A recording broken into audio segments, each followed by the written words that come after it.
Hello everyone, আসসালামু আলাইকুম। কেমন আছেন সবাই? আজকে একটা নতুন ভিডিও নিয়ে আপনাদের সামনে আবার হাজির হয়েছি।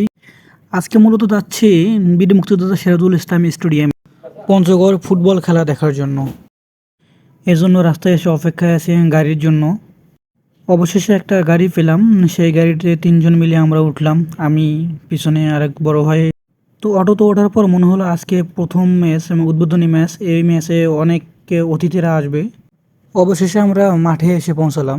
জেলা প্রশাসক গোল্ড কাপ ফুটবল টুর্নামেন্ট 2024 উদ্বোধনী ম্যাচ। তবে প্রধান অতিথিকে বরণ করে নেওয়ার জন্য বিএনসিসি দল দুপাশে দাঁড়িয়ে আছে তাকে অভ্যর্থনা দেওয়ার জন্য। আজকের এই উদ্বোধনী খেলা এই বল দিয়েই শুরু হবে। মাঠে এসে জানতে পারলাম আজকে যে দুটি দলের সাথে খেলা হবে, একটা জয়পুরহাট এবং অপরদিকে খেলবে রাজশাহী জেলা একাদশ।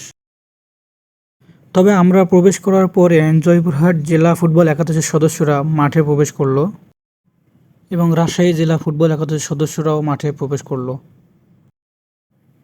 প্রধান অতিথি মহোদয় মাঠে প্রবেশ করার পরেই খেলার উদ্বোধনী অনুষ্ঠান শুরু হলো। উদ্বোধনের জন্য বিএনসিসির সদস্যরা বেলুন হাতে নিয়ে মাঠে প্রবেশ করলেন। আমরা অবশ্য গ্যালারিতে বসে আছি ম্যাচ শুরুর অপেক্ষায়। জাতীয় সঙ্গীত গাওয়ার মাধ্যমে জাতীয় পতাকা উত্তোলন করা হচ্ছে।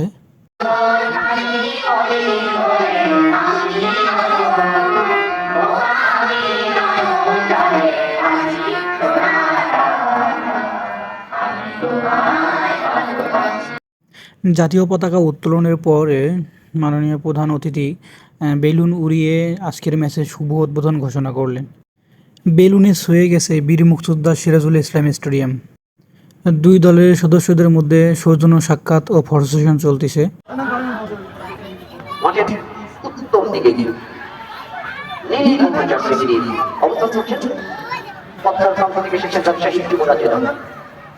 এবং বাংলাদেশের চিরচির জার্সি কালার দিয়ে লক্ষ্যের জার্সি দিয়ে আমরা চিরচির জার্সি কালার নিয়ে মাঠে দুই দিন অনুষ্ঠিত মাঠে পূর্ব রাস্তায় রয়েছে আইসি এবং পশ্চিম রাস্তায় রয়েছে জাতীয় সংগঠন রয়েছে এখানে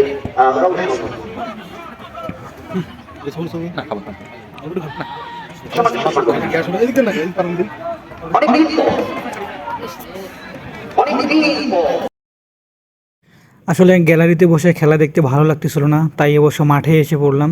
তো অনেক দর্শক হয়েছিল এই বীর মুক্তিযোদ্ধা সিরাজুল ইসলাম স্টেডিয়ামে আজকের উদ্বোধনী ম্যাচ দেখার জন্য।